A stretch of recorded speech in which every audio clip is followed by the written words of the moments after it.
And basically, what they are saying is, listen to this. As a result of this category change, existing item specifics are likely to change. Please update your listings with new item specifics after the category changes for optimum visibility. Think about that.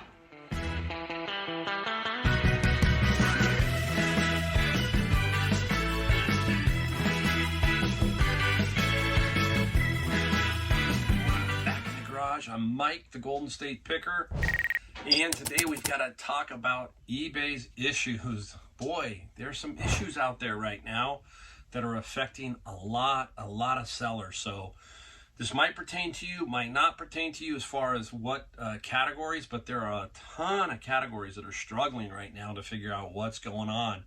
A lot of chatter everywhere. We're going to talk about that. We're going to talk about the worker situation going on that will affect you in some ways. We're going to talk about the prices of things that are just going up, and you know, you've got to change all of that.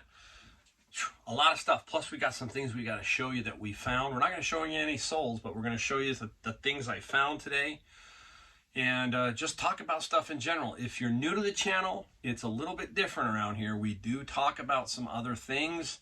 We do talk always somewhat about eBay and Amazon, and we talk about other things that affect you outside of that do pertain to Amazon and eBay as being a business person, because that's what we are.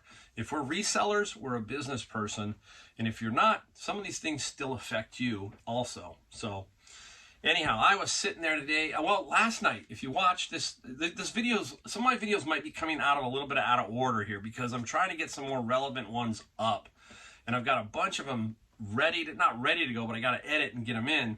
But I don't want to push them to this kind of video too far out. So just bear with me. You might see some things kind of sell before they shown listed, that kind of thing. But last night I was on the Nurse Flipper with Kat and Corey and Julian, and we had a good show. And there was midway through, Kat got a couple of questions talking about the glass category not being able to list, some other issues, not finding their listings. And it seemed like it started hitting like last night or the day before. And then today it kind of hit the storm when I was watching the Auction Professor. And Don is great. I love Don's show because he's a straight shooter. And he just like me. If he's going to say it, he's going to say it. And that's what I like. I like it when, this is why this channel's a little different. We're going to say some things that maybe, you know, others aren't going to say because they just don't want to say it or are afraid to say it. But I'll say some things sometimes. So that's like Don. He's out there. He's going to say, hey, boom, this is what's going on. And I hate it. You know, that kind of thing. So today he was fired up because it affects him. And when it affects you, it's really, really personal. So Don was talking about the same kind of issues. He's seen that he didn't do any sales. I'm like, whoa, wait a minute. Don's got thousands, 10,000 items up. I don't know. He has a ton of items up. Yeah, they're smalls, but they're all over eBay. And he's saying that there's no sales. And I'm thinking to myself that mine were a little bit slow. I was trying to figure it out because sometimes you got these little periods where you go, you know, you do something slower and all of a sudden up and then back down. So you get a little bit of all this kind of a mixture, right? But it seems a little weird right now. And I'm thinking, hey, maybe I've got some affected items in this problem that they're having. And what's going on is they're changing almost all their categories. They're messing with them. They're trying to tighten these categories up somehow. And their statement is basically, if you listed an item in an affected category and your listing is impacted by the changes, eBay will automatically move your listings to the most relevant category. As a result of the changes to the category structure, if your listing is moved to a different category, you may experience a change in fees, an increase or decrease. So see new category changes. So that's crazy if you think about it. So your item is in one category, all of a sudden it goes to another category, and they're taking it and shifting them around. And basically what they are saying is, listen to this, as a result of this category change, Existing item specifics are likely to change. Please update your listings with new item specifics after the category changes for optimum visibility. Think about that. Just think about that. Let's say you got 20,000 items up, and you're in a lot of, like Don's in. He's in postcards. He's in, a lot of these collectible little areas. And they go, hey, by the way, Don, don't forget to update your specifics, your item specifics when we move it all over.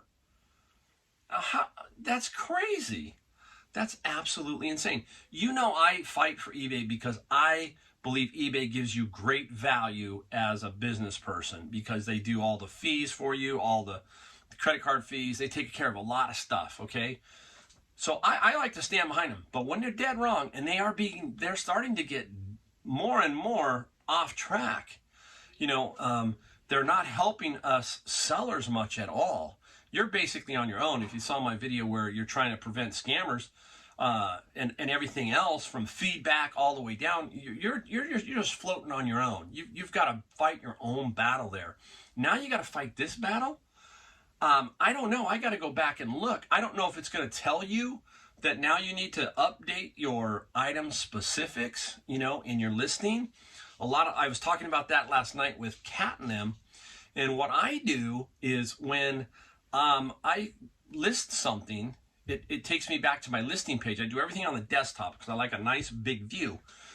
Then I watch down below the listings and I'll scroll through some of them. I might scroll through the first page. Now I have 1,200 and I do 200 items a page. So I got about 6 or 7 pages to scroll down, 200 items. And I'll scroll down and I'll see, hey, this one needs an item specific. It needs to be changed. So I'll change that one. I'll go down and I'll change the next one. And then I might also change the price of an item that I see and say, hey, that's up for a while. I need to change that price or do something with that, send it off or do whatever maybe. That's what I need to do. So that's how I kind of correct my item specifics. And I do that every night. So every night, it keeps rotating around. I'll eventually get to most of them. I'm not going to get to all of them, but that's how I work it. But think about that. If you've got 20,000 items, even 10,000, you got to go in and change the specifics. And now guess what? You've got to look at each title and all this other stuff and figure it out. It might have been up for a year. If you know Don has stuff up there for 2-3 years because he knows, hey, it doesn't cost him anything. Eventually it's going to sell, but he's got to figure it out. What's this going to be? What's that? What a giant mess. What a giant mess. And, this is eBay and this is these big companies again. I don't understand. I've always wondered this. You know who the most important people are to eBay? It's not the buyers. I don't care what they say about that. It's the sellers. And I feel passionate about that because without the sellers, you don't have the buyers. Okay? You got to get the sellers so that they want to sell on your site. If they bail on you, you can have all the buyers in the world you want. It doesn't matter. There's no sellers. So you got to have sellers. So I can't understand how that thinking has been flipped around so much. The sellers are important. You got to take care of them. That's why you hear so many people go, I hate eBay because it's just, they just screw you basically, right? They just screw you. Here's a good quote, right? There are 2 types of eBay sellers: ones that have been screwed and the ones that haven't been screwed yet. Think about that. That's a terrible way to think of it, but that's exactly what's going on here. eBay just fluffs it off. They're too big. Like I said, Amazon's too big. Walmart's too big. eBay's too big. They don't care. I hate to say it that way, but they have no worry. Until everybody jumps ship, then they have a problem. But eBay's slowly been having these problems because of what is going on, like with this kind of stuff here. So now I got to go back and look and do some research. It's just time I don't have to sit there and spend on this. How am I going to do that? I got to go back and try and figure out, do some searches, see if my item is showing up in search, all of that kind of stuff. So it can be really, really, really disheartening. I feel for Don. He was really, really passionate today. And I'm sticking behind Don 100% because, he's a great guy. He knows what he's talking about. And, you know, he was out there fired up today because it affects his bottom line. So if it affects your bottom line, yeah, if you've got a family to take care of and this comes up, you know, you don't need these problems. And it's just frustrating to watch eBay and Amazon and them just not basically give a rip. They've got shareholders that they are more beholden to than you and me. That's the bottom line. And there you go. That's part of that right there, right? Woo! So you got to check this out. You got to have to go look at your listings. Also, look at, they said you could have fees that are increasing. That's the one thing that Don was talking about too. He was getting some free upgraded titling, stuff like that. Now they were charging him $1, and he's already starting to see that he's getting charged $1 for some items because they got moved to a category. They don't even tell you. They say, hey, guess what? We moved you to this category. No more freebies, but you've got the button clicked that you want that, but now it's $1. And now try fighting that, right? So, I don't know.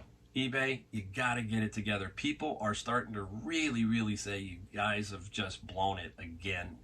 I've only been on it for 2.5 years, and I have seen some really screwball stuff. And my son's seeing it now. He's dealing with some things, a couple issues here and there. And, you know, I could see it. So think about that. I go back to my son real quick. If my son's having that problem, and he's just starting out, and he has me as a backup for experience, he's always asking me questions. What's up with this? Why is this happening? And I have some of the answers for that, you know, and you don't. That's why they just give up. That's why people just give up and they go, I can't do it. It's just too difficult. And I'm trying to implore you, don't give up. Stick with this. Stick with some things. You will figure it out. Yes, it's going to be frustrating. This is going to be another frustrating thing. I'm hoping we all can figure it out. I'm hoping Don figures it out. I'm hoping everybody figures it out. So, all right, there's my rant about eBay.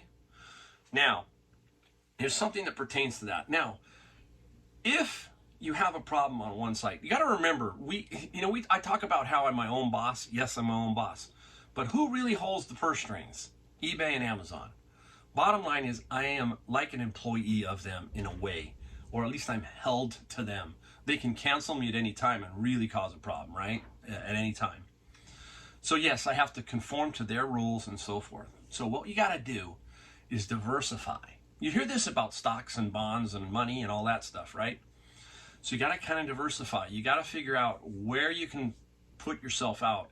I don't want to be on too many platforms, but I want to be able to be to if something happened here, the other one could make up for it a little bit. So I'm not real big on Amazon, but I have my Amazon books, I have my eBay, I have a little bit of Facebook.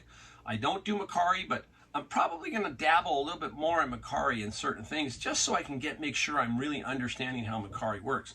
So that's another thing, is you got to try to diversify. If all your eggs are in one basket, that can be a problem. Now, you kind of, and this is my personal opinion here, you want to also diversify within the platform, meaning eBay.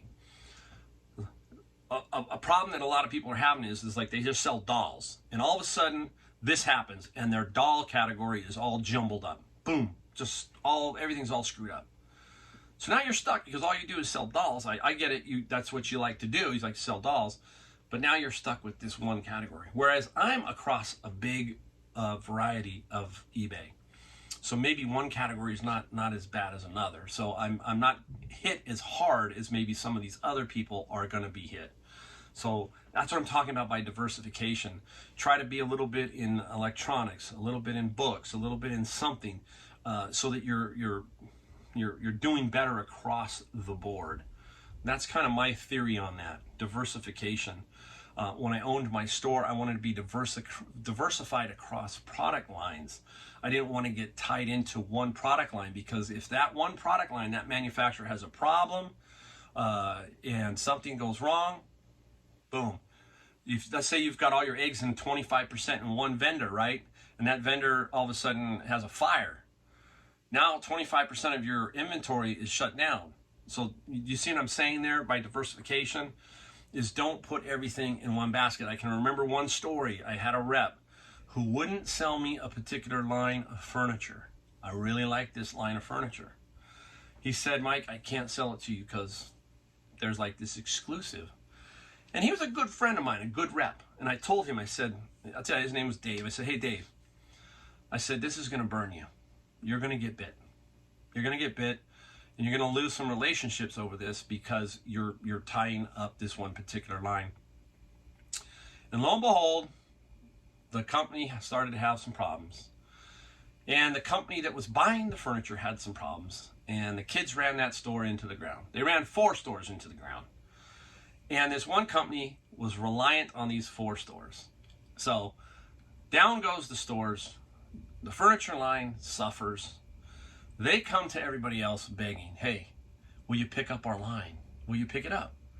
And I'm like, why should I pick up their line? They don't give me an exclusive. They gave everybody else an exclusive.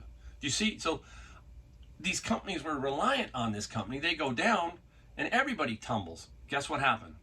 The stores were gone and now the company's gone. Both of them. So they weren't diversified enough. They weren't having a free market, that kind of thing. Same kind of principle. Diversify yourself. Be careful. All right?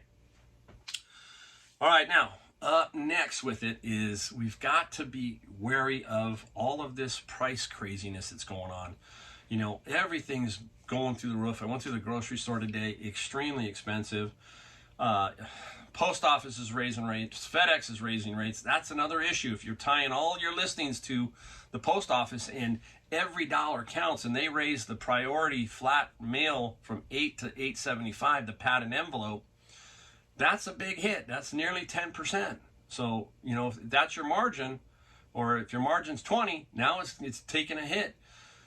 So, you know, you got to kind of, that's why I like to cheat a little bit higher on that shipping sometimes. I mean, I like to. If I can, I'm going to push that shipping because I like to make money on my shipping. I don't let my shipping go for nothing. So there's a fine line. You got to balance it. But now think about it. If you've got to go in and correct all those, so you've got 2,000 items that have shipping on it. If they have free shipping, you're still affected even if you put free shipping because it costs you shipping. So you've still got to deal with it. So another area to think about is how you're going to get by with all these price increases. And if you think it's going to stop there, it's not. It's going to keep going. This is a big mess. I can tell. I was just talking to my wife and my father-in-law, and I told him, I said, you know what? The good Lord got me out when he got me out. He got me out at the right time in my business. And, you know, at the time when you go out, you say, hey, I'm done, I'm retired, I'm not going to do business anymore after 30 years. That's a big thing. And that first year was difficult for me because I didn't know what to do with myself a little bit. That's why I was doing Uber and, you know, keep myself busy and enjoying that. And then that first year I thought, man, I should still stay in it. No. Then COVID came around, right? And I thought to myself, I said, Lord, that was you doing that work. You got me out. You got me out. I would be in a world of hurt because a lot of people are in a world of hurt. I keep my ties with these people, and I still understand that they're struggling. And what are they struggling from? They're struggling from high prices. The goods have gone up. Not getting the goods. This is a problem that America is having right now. America is having this problem. And what it is we don't make anything anymore. We are reliant on overseas. We are reliant mostly on China. When I first started business, this is the truth. When I first started business, 90% of my products were American made, and they were top notch. They were amazing pieces of furniture. Then along came China, and every year it started to change. It just kept trickling in. By the end of my time at the store, it was completely flipped. 10% American made, 90% from China. We were now beholden to them in the furniture. We are now beholden to them in the furniture industry. That's what's going on. We've pushed everything overseas. And then when all this supply chain stuff happens, we all start to scream and cry, well, what's going on? What's going on? What's going on? And take a look in the mirror. I say, look in the mirror. There we are. We let it happen. You know, we're the ones that let it happen. The bigger and bigger demand for stuff, for more stuff, for cheaper stuff, all that kind of stuff.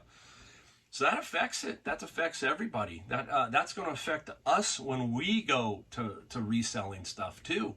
All these price increases and everything. So, you know, I'm glad I'm out. I'm in this. I love this. I love this. I really do. You know, I'm trying to just keep everybody else loving it. You know, my son, I keep telling him every day I tell him, you have to hang in there. Because there might not be nothing. He got nothing today. Okay, that's the other thing. The workers aren't there, right? We're not getting the workers. Nobody's working. I've got 2 patio doors. I've got one sitting on my fence right now that I'm having a trouble getting installed because the guys can't get enough workers. I just want that window done. But nobody, today, it was supposed to go in today. And the guy didn't show. Then he calls me 2 hours later, says a worker didn't show up. And then he went on and told me about how he's having an extremely hard time finding employees. There you go, you know. It's all down the line. This whole thing, prices of everything going up, shipping, all of that. That's why I talk about inflation, because it affects us. As soon as I talk about inflation, people start saying some other things, you know. But inflation is across the board no matter what. It's going on every year. Think about this. You're a senior citizen. Today you got announced you're getting a 5.9% Social Security check increase. Boom. Okay? That's good. Bad news is, doesn't mean much because you're losing money still. You're still losing money. The true inflation is not 5.9 because they pull food and gas out of that. So if they pull food and gas out of that, what happens? It's higher. It's 4%. Think about it. They pull the food and gas out. They tell you, oh, it's 5.9%. No, the truth, we all know that food's higher, gas is higher. So add another 4%. Let's call it 10. Let's call it 10. So you got 6, but you're still down 4. Now, if you're an average worker, do you get January 1st a 6% raise? You see what I mean? That's how it works. So everything's expensive. People have less money to spend. That affects us. That affects eBay. That affects everything. The economy is kind of rough right now. It's kind of like just jogging around. Be careful, be careful. People tell me, oh, it's different this time. You know, I'm too wise to that. I was talking to my best friend today. I said, hey, I'm too wise. I said, I know. History repeats itself. So that's just me. All right, there you go. That's the rant. That's the overall 21 minutes, 45 seconds. See, my clock's ticking. It's me. I'm different. Now let's quickly get into some things that have sold, not sold, that we found. All right, let's get the happy side going. Interesting right out the bat. People say, I don't do shoes, I don't do clothing. Occasionally I do. Only when they hit me in the face. These are Pelotons. It's on the bottom, Peloton shoes. These are like new, very, very cool. Got them at the Goodwill for $10.29. I think these are between 55 and 75. I got to do a little bit more research, but I know it's 55 and 75. Peloton is big right now. Excuse me. Peloton is big, so these look about 10.5, which is a pretty good size, so should sell pretty quickly. All right, there we go. Oops, clash. Now, this is old electronics, but I bought it because it was only $3.59 from Goodwill. It's an HP notebook webcam, brand new, so I like that. I can't find it on Amazon, can't find it on eBay, but you think for $3.59 you're gonna make something. Sure, it's brand new. It should slip right in. I don't think it weighs. Let me see what it weighs. Let's check it real quick. Does it weigh? Might be able to squeeze it in first class. If not, it goes in a padded at $8.75. So we'll see. I don't know. I think it's 25 to 35, that kind of range. All right. Up next, I love finding Mickey. Mickey, the waffle maker. Brand new. Only way I'll buy them is brand new. So it's brand new in the box. And what did we pay for this? We paid $7.89 for Mickey. $7.89. Not positive, but I know it's 35 to 55. It's probably in that range. Got to give you a big range because the red one, there's a red version that does much better, but this still will sell. And a key here is it's new. Love it being new. All right, now, the toy season's coming up, so any toy you can find, we'll go right back to what we're talking about. The shelves are probably going to be bare. I mean, they are going to be bare at some of these stores, period. There is no, they're going to be full. They're going to be empty. So this guy right here, this is a cool one. This is the muscle machines. Now, I've sold the muscle machines before. This guy is brand new. It's a Woody, a 1950s Woody. Look at that, you know, little funny car. That's pretty cool. That's way, way cool. I love stuff like this. This stuff's fun. This stuff is just, it's just, you know, I don't know, just cool. You know, they don't sell for a whole lot. How much did we pay for it? We paid $6.19 at Goodwill.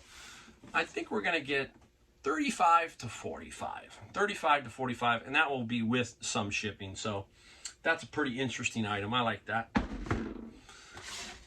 And this is just me being me, finding the older stuff. And this is the kind of stuff that I think is kind of just different and cool. And why would you buy that? You go, hey, Mike, why are you buying that? It's a lawn genie, and it's an electronic sprinkler timer, and it's old school. It's got little like sliders here. It's got a small little like, if you remember the football game that used to play, that had the red little slashes, the LED. Paid $5.99 for this guy. And why do you buy this?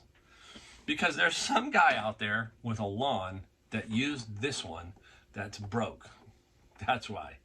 And he doesn't want to learn something else. So he says, let's go look and see if we can find this one. Because I'm used to it. And it's an easy hookup and so forth and so on. So that's probably more the reason why. And then maybe somebody else just, you know, wants it that way. But generally speaking, I think that's what's going on here. This guy will sell for, again, 35 to 45. So you can see here, today is kind of that way. There's not many giant items here as far as price goes. That's the other thing I noticed that today and recently, you know how I like to read the store, and I can tell. Savers is my store that I love to read. I love to read that store. That tells me quite a bit because they get most of the donations. And when you see their front end standing around, that's telling you there's not a lot of stuff coming in. And it hasn't been coming in. So that's called reading the store. So I usually will stick around for a little bit, like I said, and then I'm out. And I will tell you that probably 90% of the time when I come back around, maybe at 3:30 to just double check, and my picker friends are in there and they said, hey, nothing really came out. That's because I kind of know that there's nothing coming through right now, that, you know, there might be one or two, but is it worth it to sit there for 3-4 hours? Some people do that. No, it's not worth it to me. I can go on the road and I still find stuff, keep my mind busy, keep myself busy. And you see, I still find things. I found things all over today. You know, nothing tremendously great, but I did find them. All right, golf club. Love it. A Ping I2. What is it? The pitching wedge. I hate doing this in Goodwills, or anywhere. I have told every Goodwill manager, I said, when you get a set of golf clubs in, and especially something that's like a brand name like Ping or something, and they're a complete set, wrap them up, and sell them as a set. Put that heavy shipping tape twice on the shaft so that nobody can peel them apart too easy, and sell them as a set. They still don't learn, so they put a price of $6.19 on each club, on each one. So this was a 3-through wedge. 3-through wedge. So 3, 4, 5, 6, 7, 8, 9, wedge, 8. So $50. $50 for the set. No way. No way. Now I'm not gonna buy it, but maybe somebody else will if you come in at 40 or 35, and maybe even I would. So guess what happens? A picker like me comes along, and what do I take? I take the wedge. I didn't take any of the other ones because this club's gonna make me money. The pitching wedge is the ~1 lost club out there, period. I'll make about $40, roughly $40 on this club. The other ones I couldn't even make $10, $15. So now they're left without a complete set, and they got to sit there and try and sell each one. I tell them all the time. I think I've got savers kind of, you know, I've told some of the savers front end guys, hey, just bundle them up, price them, and then let them go as a set. Whew! You tell I'm going. All right, this is another old school product. Got this one at Goodwill, paid $5.19. This is an old school Whisper 100 Aquarium Air Pump, okay? Old school. Still has comms. I paid $5, again, about that $40 range, $40. Again, why? Because some people love this pump and their pump goes out. Same kind of thing. Somebody replacing something old, or somebody who's heard, hey, if you ever see this pump, get this pump. So that's kind of how that works. All right, we got one more, and then I gotta say goodnight. Here we go. Take a look at this guy. A Linksys high gain Wi-Fi range extender. I will tell you, these are good. Find all of these. If you find any specially new wrapped up. This one was $4.99 at Savers. This is brand new. What's the first thing I do when I see brand new electronics? People who know me, I check Amazon and I check eBay, but I check Amazon. I can sell this on Amazon. Amazon Prime right now, they're selling for $89. It is a sales rank of 124. That means this should sell pretty quickly as long as I come in under. There's an $89.95 one. I'll probably come in at $87.95, something along that line, and see if I can get it just like that. On eBay, you'd be lucky to get $50. See the difference? Nearly $40 on Amazon if you can sell this. And that's what I can. I can sell this. Sometimes you're restricted, and then you just go to eBay and you don't make nearly as much. But that guy right there is going on Amazon. I just wanted to make this video today, so thanks. Thank you, everybody. You know, I don't beg for subscribers. I don't beg for likes. If you like, though, hit the button. You want to subscribe? You want more content like this? Then hit that subscribe button. That just jacks me up and just gets me going, you know, and I want to do more for everybody. So, hey, the video might be a little out of order. We're going to have fun. Just keep it going. All right, guys. We'll see you next time.